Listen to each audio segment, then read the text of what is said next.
Well, thank you so much. It's a pleasure to be here and to speak with you about just a range of things that deal with really building off of Dr. Zhang's talk around using clinical data and molecular data as well as participant-provided data to unify towards improving health.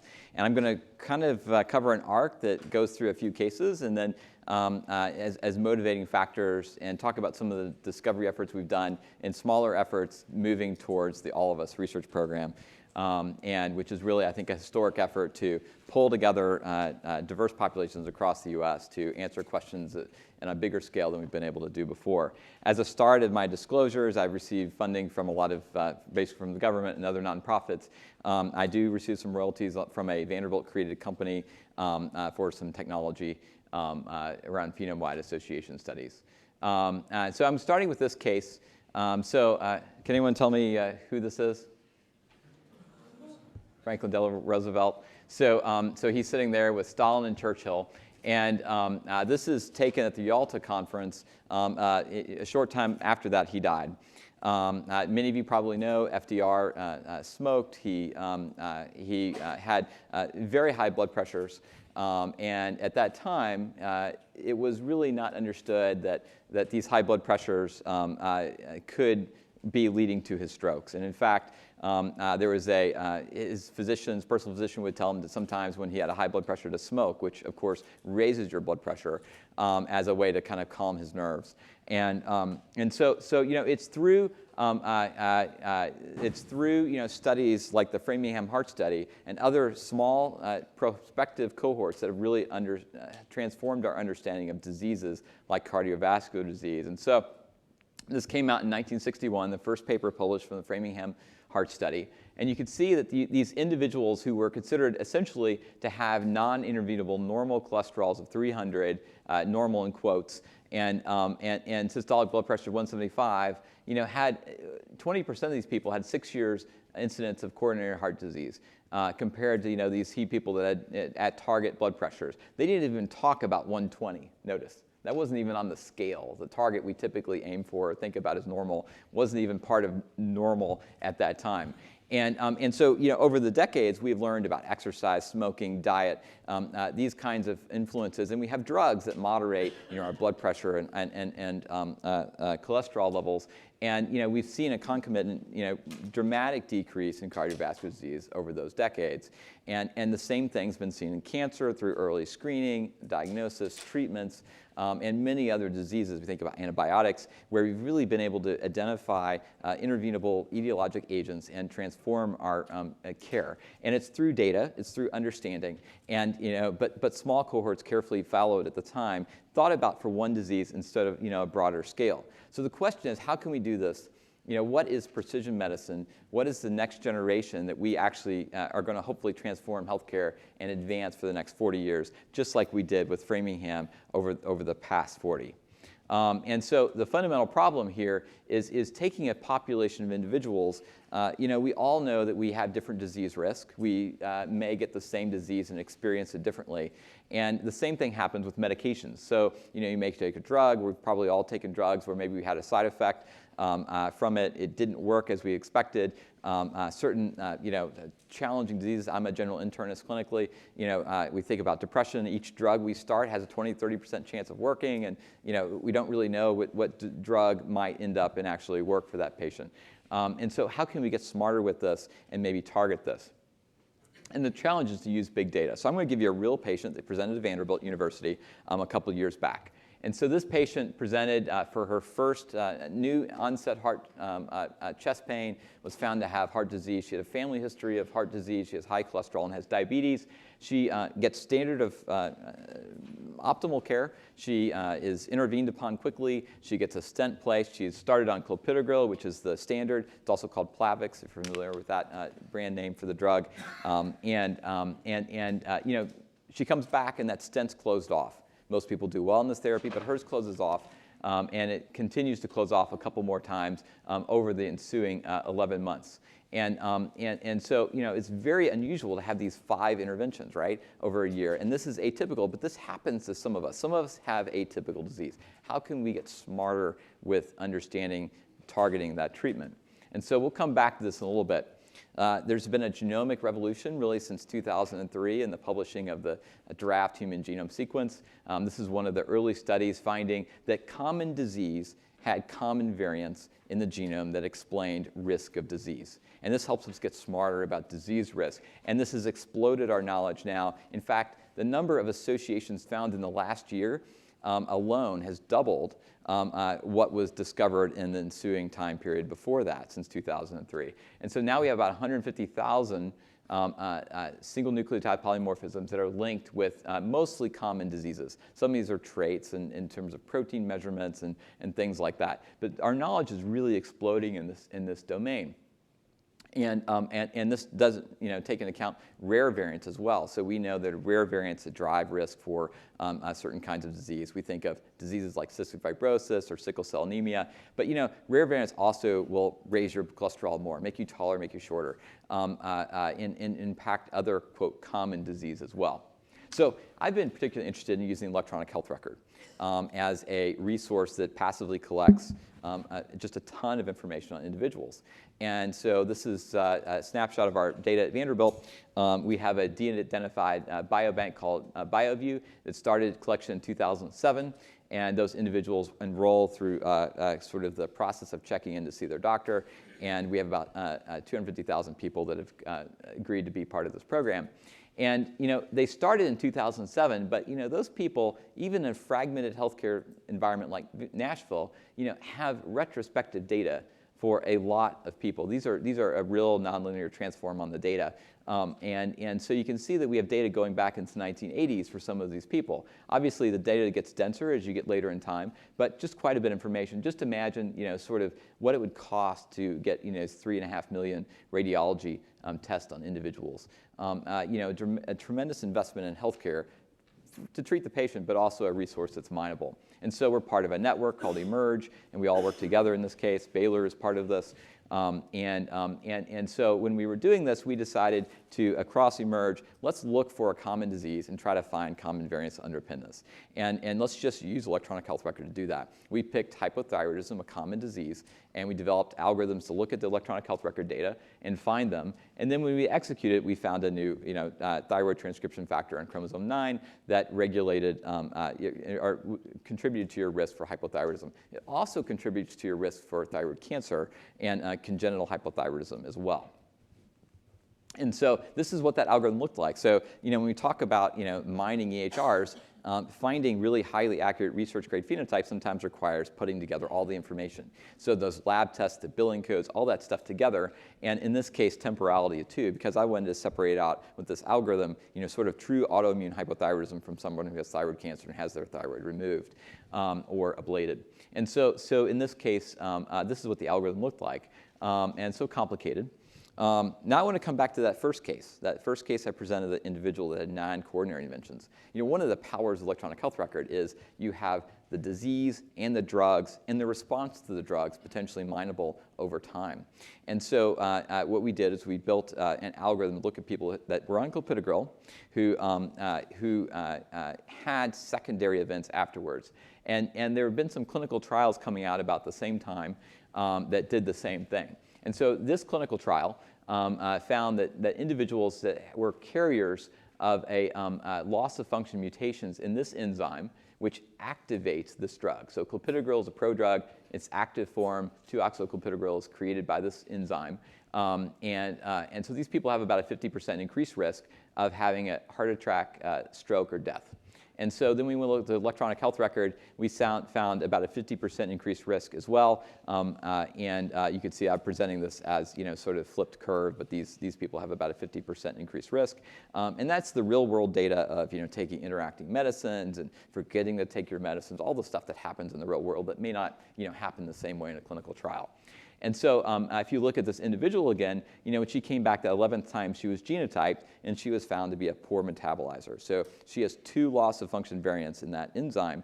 And so she was never creating the active compound. So we switched her to another compound, and she did much better, did not require readmission in the near term, couple years, for another acute cardiovascular event. So what you want to do, obviously, is do this over here, and this was nearly a decade ago now. So that was very early in the use of genomic medicine. Unfortunately, this isn't actually commonplace to do this kind of stuff now, but I think it's growing in terms of acceptance and use, and we're getting smarter about what you can do. And so we created decision support for this. If you order a medication that we think you should change, and we find that works. So what happens is doctors follow this in general, and the people who get switched have improved outcomes versus those who don't get switched. And like anything in medicine, there are reasons why some people don't get switched in terms of cost of medications or contraindications, including stroke risk or age or other things, other interacting meds that they can't be on, for instance. But these things are proving to bear out in time. So here's another case of something newer that we looked at another pharmacogenetic effect, which actually is potential another treatment or new therapy direction for people with cardiovascular disease. So we looked at people who are on statins and despite being on statins still have a heart attack. And so what we found is we identified a lipoprotein A, or LPA, gene variants, which control the level of LPA in your blood. These put people at greater risk, and you can see over time that those with 2 variants are at greater risk than 1 variant on statins. And you can see that we're able to follow people for quite a long time, approaching 10 years here in terms of our longitudinal follow-up after they start their statin. The other thing that's really exciting about this is, we looked at a subset analysis of those that have ideal cholesterol levels, LDLs at less than 70, and they were even increased risk compared to the normal population. So there are actually companies out there, we have no affiliation with them, that are looking at this as a target for a drug therapy. So that's kind of looking at particular associations and phenotypes. The other thing, I talked about Framingham being a cohort that looks at maybe initially heart disease as a primary focus. And most of these observational cohorts do look at primary diseases. When you have something like electronic health record, you can look across all diseases that an individual has and things like drug exposure. So this idea is doing a phenome-wide association study, or a PheWAS. And so the idea typically has been to use billing codes that the doctor or professional coder enters after a visit. But you can also use things like natural language processing or lab results and find associations that way. And so this is one, a PheWAS here of the LPA locus. So I just showed you whether or not LPA could be used as a potential factor for reducing risk of cardiovascular disease. And so, if you were to target this as a therapy, what potential side effects might you have, or what other indications might you treat? And so one way to look at that would be a PheWAS.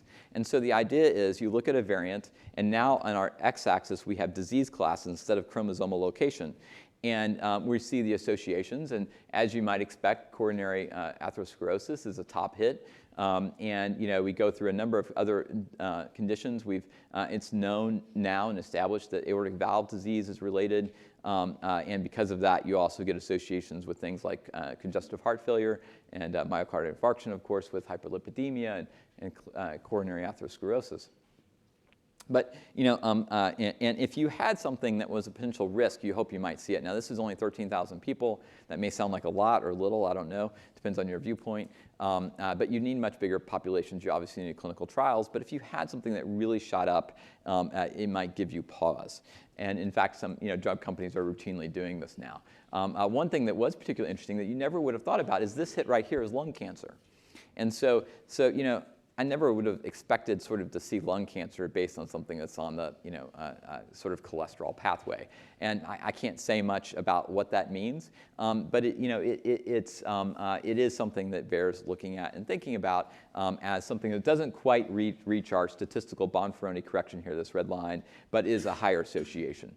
And we've done this with some rheumatic drugs and their targets and other things like that, where you can say, oh gosh, well, it looks like pneumonia might be the greatest risk or something like that. And so, these cohorts are getting much, much bigger and allows us to investigate more kinds of things. Here we have on the left, we have a GWAS of nearly 700,000 individuals for blood pressure. And it just lets us see more about the genetic architecture of what is a very complex trait that most of us, if we live long enough, will experience. So you can see that there's just quite a bit of genetic regulation, over 505 different loci identified, controlling systolic blood pressure. Actually, these help us point towards drug targets as well and potential side effects of therapies. On the right, we see a larger PheWAS, and this is with 40,000 people. And this is looking at the various regions in our immunity HLA region. And so what this one study is able to do is identify 100 or so associations with established HLA variants and immune regulation, essentially, targeting that regulate, sort of recapitulates about 40 years of HLA biology research in a single study. And importantly, it lets us also look at, is there really coincident risk of type 1 diabetes and rheumatoid arthritis from the same HLA variant, because it's in the same population instead of two independent populations. We can look at sort of the causality or maybe causality is going a little too far, but we can look at the association of those and the temporality of it and identify whether it's truly an independent effect or whether disease A seems to lead to disease B, as opposed to it being a pleiotropic effect of that HLA variant. And we identified some new associations as well. Another idea, and a lot of talk here about machine learning, I wanted to talk about one of our machine learning exercises that we've done. And so we routinely in clinic will calculate risk scores for individuals and use those risk scores to guide therapy. One of the more common ones of these is to look at 10-year risk of cardiovascular disease.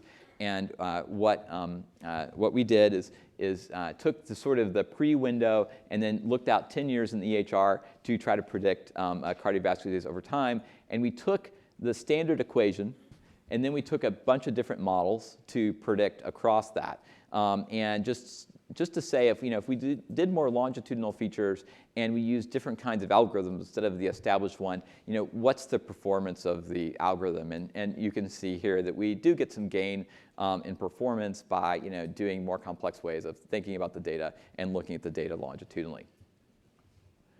So as we think about this, I've gone through a couple classes of examples. I've talked about smoking and identification of environmental factors. We obviously think about activity, things like that. The identification of genomic markers. A lot of people are doing image data mining in the health space now for things like retinal images like that and detecting diabetic retinopathy versus other conditions. Here's an example of a severe drug adverse effect. There are a number of these. This is against a drug called abacavir, which can be a potential lethal reaction. And then this is the clopidogrel story I mentioned to you earlier. And then this is a treatment story. So cystic fibrosis runs in my family. It is a disease that, if you go back a couple decades, lifespan, few with the most common variants made it to age 10. And when I started medical school training, the life expectancy was exceeding 30. And now we actually have targeted therapies that actually can reverse the disease state. And so what we see here is a more cloudy lung fields in this young woman, and you can see here they look much better, and they're supposed to look more like this. She has some hyperextension of her lungs as well, which is normal, or hyperexpansion, I should say, with her condition, which is normal in CF, but essentially we're seeing an improvement in lung function after this treatment, and this particular treatment targeted to her mutation, and there's a couple other drugs that have come out since, promises to reverse some of the therapies and actually normalize and maintain normalization, almost a curative therapy for individuals. And there's actually more hope coming here. And this is the power of precision medicine, is these dramatic, sort of improvements in care. And we're seeing it all over the place, from Mendelian disease to targeted therapies for known diseases and common diseases, as well as Mendelian diseases. So this is where I want to come to the All of Us research program, as what it really, I think, is a transformative effort to accrue a population across America to explode the potentials to do research and the research community to come in to mine and make these kinds of discoveries. And really our goal is to improve health and for all of us. And one of the big ways we're doing this is by engaging a very diverse population longitudinally over time, and treating our participants as partners. And we want to establish a robust ecosystem that partners with researchers as well as our participants, and really make this large biomedical data set available to a large population and do research. And talk a lot about diversity, and one of the reasons is because we really have not been very diverse as a research community in terms of populations we've researched. Most of the research in genomic studies have been on people of European ancestry. You can see that it's actually, between 2009 and 2016, it got a little bit better. Only in quotes, 81% of all genomic studies were on European ancestry. But even if you look at the 19% here that are non-European ancestry, amongst that 4% of all genome-wide association studies done so far, and actually this number's actually gotten worse instead of better since 2016, represent about a third of the US population according to the 2010 census. Of course, the US is becoming more diverse, not less. And so that's a real opportunity for our country, and that becomes an opportunity for the world to expand our diversity.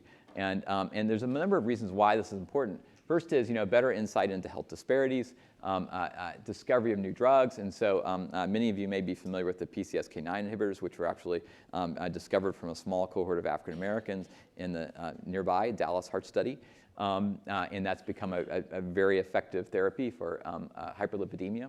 I mentioned the clopidogrel story and tacrolimus are two examples of drugs that have differences in different populations, and actually that's very common that side effects and effectiveness profiles of drugs vary by population.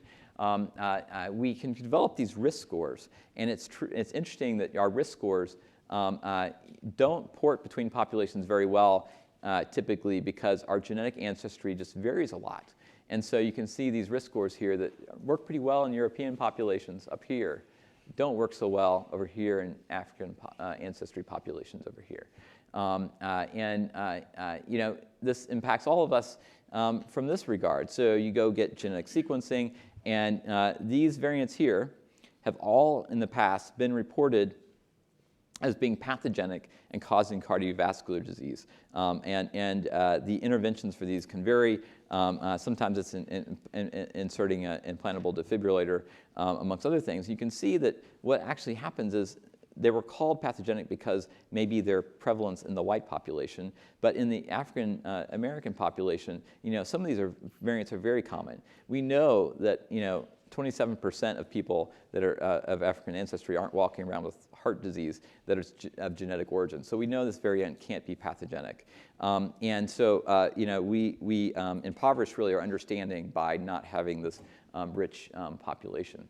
So when you come into the resource and agree and consent to be part of all of us, there's a number of steps you go through. It's a common consent process. After that, there's a number of surveys that are asked, and we have 6 surveys live that go through family history, personal medical history, your basic demographics, overall health status, and habits. And they're answered either through a online website or a smartphone app. And then after you come in, you have the opportunity to come in and donate blood and urine.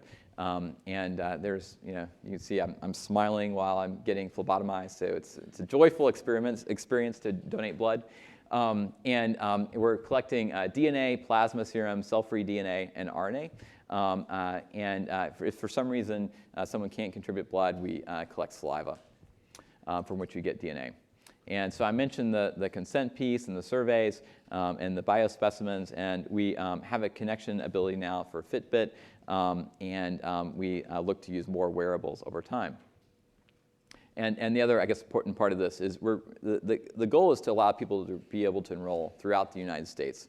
The traditional mechanism would be through hospital systems, healthcare provider organizations, of which we have a number of those funded, over 10 networks. And then we have another method called the direct volunteer approach, which allows people to come online and agree to participate via a website or something like that. We have a number of partners across the country where you could go to local clinics, and we are just piloting now the ability of saliva collection that you mail to the home and then send back. And so this shows you some of our partners across the network. The healthcare provider organizations are this big swath in the middle, and so each of these represents healthcare centers that are participating in the program, enrolling. They're enrolling collectively, maybe 700,000 or so individuals are their target. We have a direct volunteer network, which is those others, and it includes groups like Walgreens and Quest, which has a number of clinics across the country, national blood collaboratives, so blood banks are enrolling as well. And so we're still building out these resources to build, but some of all of these elements have started. And then a big component is doing genetic sequencing and genotyping and genetic counseling, which is obviously very important. And then the Mayo Clinic is serving as the biobank for this resource. I guess I should have said I represent Vanderbilt, which is the lead site of the Data and Research Center, and we're partnered with Verily, which is formerly Google Life Sciences, Columbia, and the Broad Institute. We also have a number of partners across the country that are community and provider and patient advocacy groups, and these individuals these groups are helping us, sort of message and engage the population and advise us in both strategy and recruitment across the country. This is a map of where we have different HPO and direct volunteer sites. The pluses represent the healthcare provider organizations. The dots represent the different direct volunteer sites. We have over 350 sites that are live now, and we're actually rotating some of them. So we'll, there'll be some cases in which we keep some DV direct volunteer sites open and rotate to another location. That's the place where we're still ramping up the most. I guess I should have said the gray background is population density, so we're sort of mapping our distribution based on population density. The fact that we have the ability, for instance, to send out saliva kits that we're piloting now allows us to get people up here if they volunteer without having a clinic nearby. And we also, someone if they live here, happens to be in here or something like that, there's also the potential for them to enroll in another place. So this is a picture of our website. Joinallofus.org. This is what it looks like once you log in. There'd be surveys up here if you haven't already done them, the ability to share other digital health data. Right now we have a connector to Fitbit, which we're looking to expand. So if you have a Fitbit device, you can share that data back, and it kind of goes through what data is shared and educates about that process. And then, our goals is creating a data resource that will be shareable and usable by many. We're thinking about, how we, of course, we have to think about its security, its modularity, how it's accessible, and we want to both promote standards use internally as well as advocate and promote their use externally. And so, there's a tension here between protecting privacy and allowing open access. We are very public and open with this resource and what it is, and so that also means that we have to be careful with our trust with our participants in that process and how we're moving towards this. And so we've been very successful, I think, in terms of recruiting. We're recruiting over 3,000 people a week at this point that complete all the steps of the program. You can see the growth. We have our national launch was May of 2018. And you can see we have about 276,000 people that have consented to be part of the program. Most of these people have filled out health surveys, and then 212,000 as of today that have actually given biospecimens as well. So in terms of demographics, I mentioned we really value diversity. You can see that most individuals in this cohort are female, which is actually typical for most cohort studies at this point in most biobanks and today. Even though these percentages of sexual gender minorities are low, it's one of the diversity one of the types of underrepresented populations that we want to enrich for. And so our counts there can be actually much larger given the size of our resource. And then you can see in race ethnicity, we're over 50% non-white. This gives you the age distribution and the geographic distribution. All 50 states are represented. You can enroll in both English and Spanish, and we're working on ways of allowing other languages to enroll as well. And we actually have a mobile unit that drives around the country also. Overall, when you think about the population and our metrics around underrepresented in biomedical research, we're about 81% of the population is what we would consider underrepresented in other research studies. So that will be, I think, a powerful tool for exploration in the future. So one of the representing the data and research center, one of the important things is having a common data model and promoting standards, much like you heard a lot about in the last talk, and how we can make this work. And so we have adopted the ALMOP data model, which is part of Odyssey. And this resource is mostly around electronic health record data. We are trying to extend it as we bring in other kinds of data into that. And the real question would be in the schematic is, we like to joke that if you've seen one Epic instance, you've seen one Epic instance. The Epic instance at one hospital is different than another, and there's such customization that even if you're talking about one common vendor, not to mention we think we're about 20 different vendors now, there's a lot of harmonization that has to be done. And so the easiest way to do that is to take that to some standard and third-party standard. Our desire is to collect as robust electronic health record data as we can. So this just shows you the growth of collection of EHR data. We have about 130,000, I think, EHRs that have been sent to us now, and from about 35 different sites. And this is the basic model for what's happening. We have data coming in from the EHRs, the surveys, physical measures when you're in-person visit. You have Fitbit and other things. Everything first hits a raw data repository. We have a series of curation and analysis on this, some unification that happens. And when people upload data, they get immediate reports on the data quality. And then this goes into a curated data repository. And we have sort of a more curation and tools we apply to sort of our clean data set. And the researchers get kind of this rawer form of de-identified data as well as sort of the cleaner form that is maybe more shovel-ready for analysis. And this just shows some of our progress towards harmonization this really hasn't been robustly attempted in terms of vendors and sites across the country yet, and to centralize into one resource. And curating data is always hard. And so you can see within the columns, this is our March data set, this is May, this is our October data set. You're getting a lot more green in terms of our data quality, rough data quality metrics here, the numbers, they're percentages, so they max out at 100. But other than that, there are rules behind each that aren't really important to explain. So we have multiple data tiers, and the first is, as you might imagine, public data. And this is what you guys can explore right now, and was launched on May of this year. And then we have two tiers of individual row-level data, a registered tier and controlled tier. And they have sort of increasing bars to get access to. So if you go to researchallofus.org, you can get access and find out about our surveys, that sort of thing, and also access these group of tools. So the data browser is probably the most interesting, but you can also explore our surveys and see what our current counts are. And then there's a whole series of Researcher Workbench, which isn't live yet. We expect early 2020 to open this up for everyone to come in. And that's where you'll be able to build cohorts and do data analysis and Jupyter notebooks and things like that to use our data. And so this is a schematic of a screenshot of using the data browser. So if you go to researchallofus.org, and then there's a data browser in there, you can search for different things, and you can see the different domains of EHR data and surveys. This is just a search for CHF, and it's matched congestive heart failure. And then I've clicked on it, and you can see the counts by age here.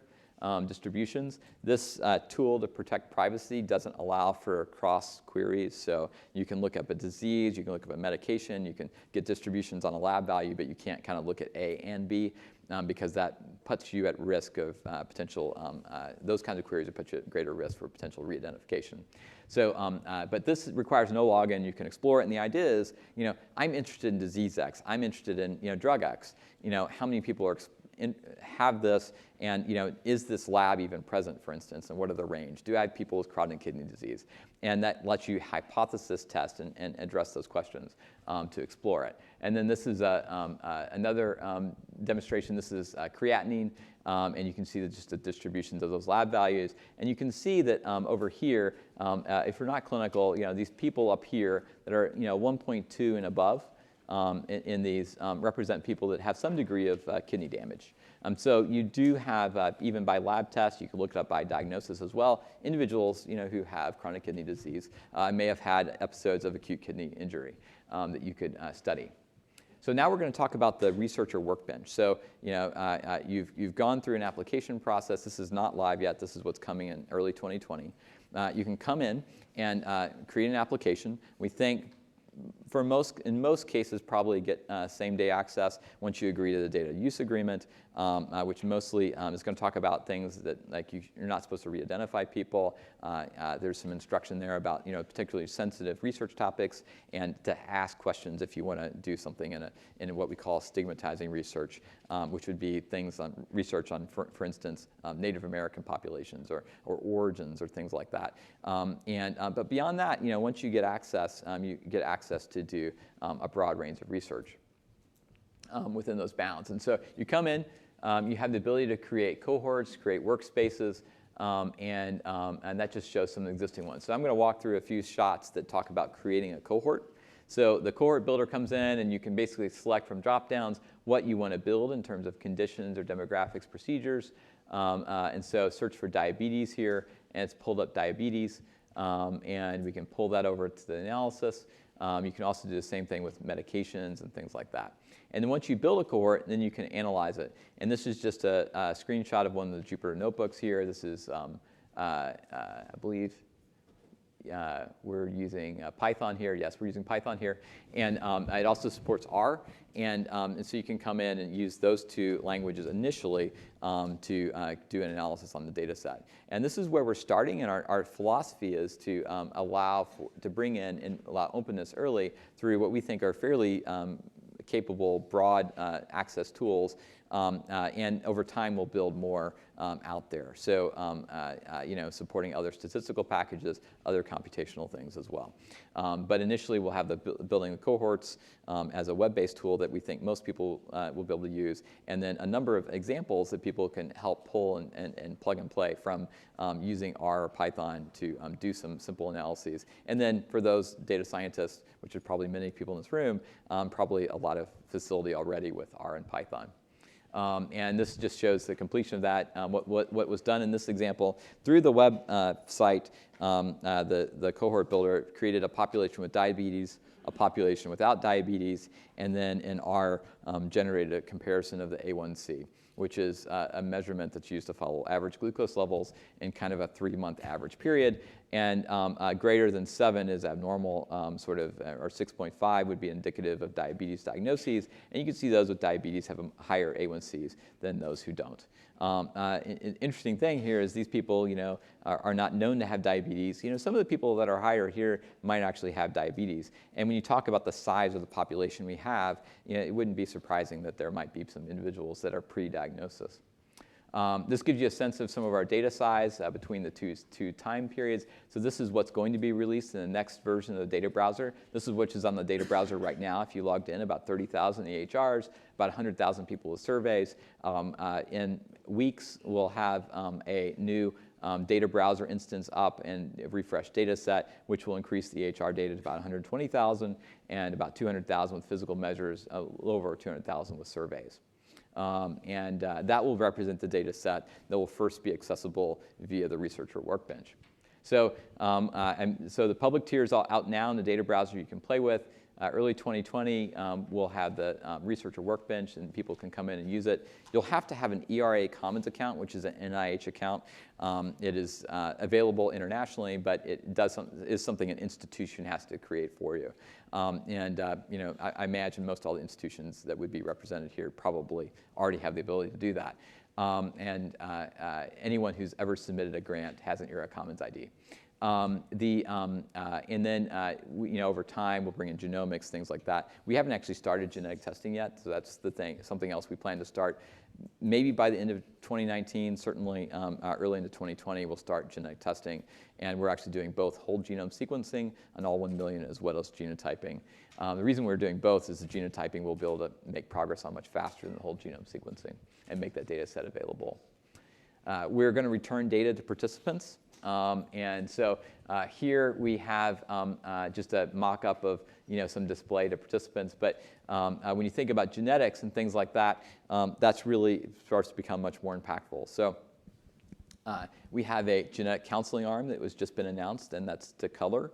They will be able to provide genetic counseling for those most impactful genetic variants, like inherited cancer syndromes, like the breast ovarian cancer syndrome that many of you are probably familiar with, BRCA1, BRCA2, as well as colon cancer, inherited cardiac arrhythmias, and other things like that, as well as and then we're also going to return pharmacogenomics. That first part's about up to 3%, probably more like 2% of the population. Pharmacogenomics might impact most people. Studies we've done from Vanderbilt patients, over 90% of the people carry a pharmacogenetic variant if you're exposed to the drug. Of course, most people, may not be exposed to the drug, but we think, close to half of people at some point in their life will be exposed to an interesting medication. This just kind of talks about where we think the program will be in terms of uses. And so, early 2020, we'll start to see some expansion of use cases, but in what you can study. But the cohort will really get more interesting over time. And this just gives a sense of our timeline.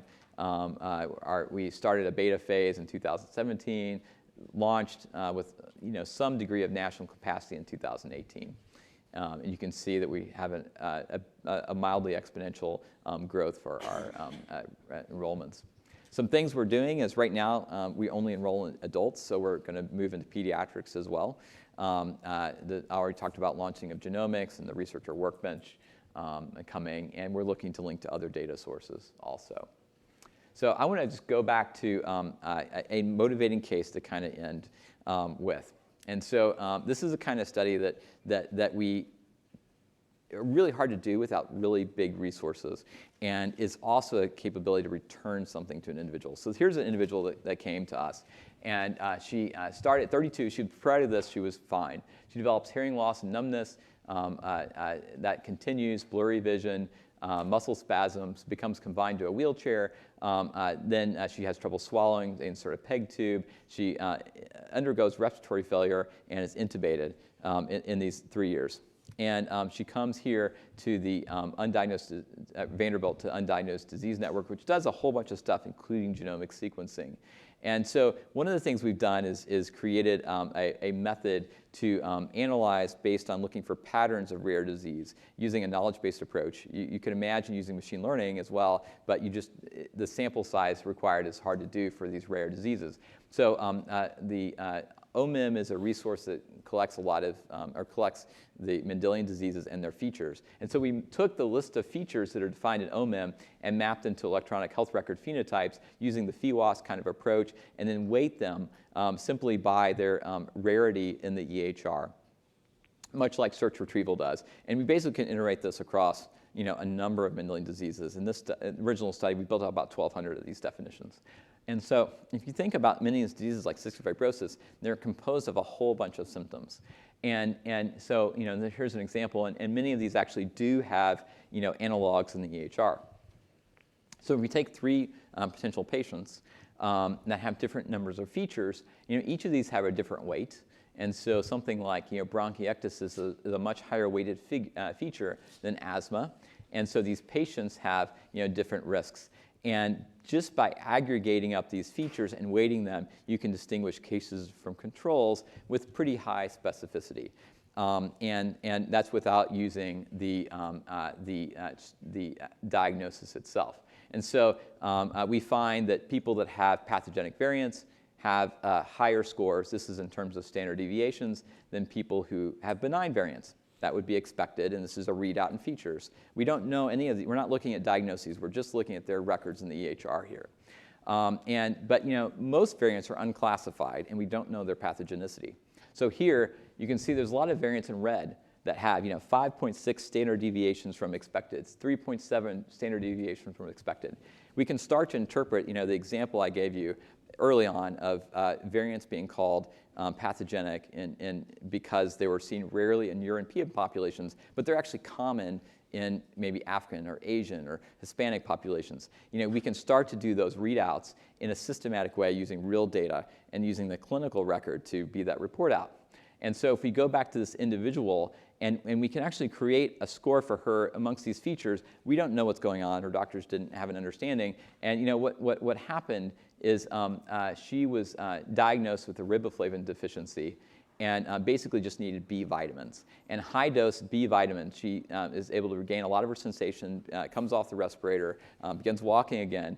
And we were able to do another biochemical test that shows that she, indeed was riboflavin deficient, and that was the answer. And her phenotype risk score for that was, 14 standard deviations from expected. And so this was something, you can do at scale, and it really pops out, and you can start to interpret.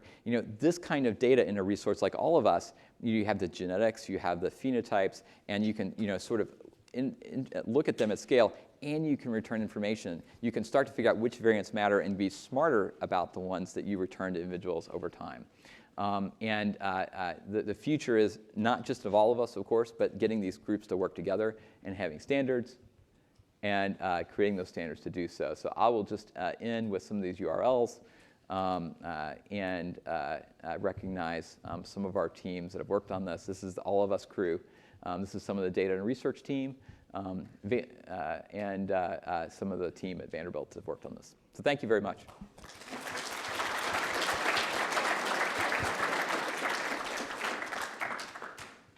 We'll take one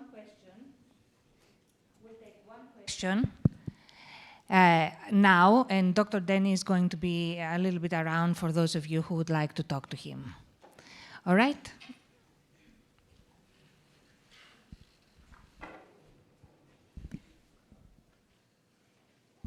I was just curious on your example of the high A1C, for example. Is there a protocol for informing a participant of a previously undiagnosed condition that the data showed?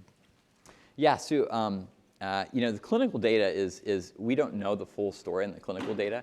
That's different than perhaps like the genomic data, which is a whole new class of information. Where we're the most robust in thinking about what we're going to do is the genetics data. We are thinking about how we're going to return that data. With the clinical data, something like the A1C piece, one of the things that we'll do is we'll allow it to be exposed to the individual. And so they'll be able to see it, and that would allow potentially seeing certain things or understanding, for instance, like right now we do this with blood pressure, just kind of red regions and normal regions and things like that. Okay. Sorry. Yes, thanks.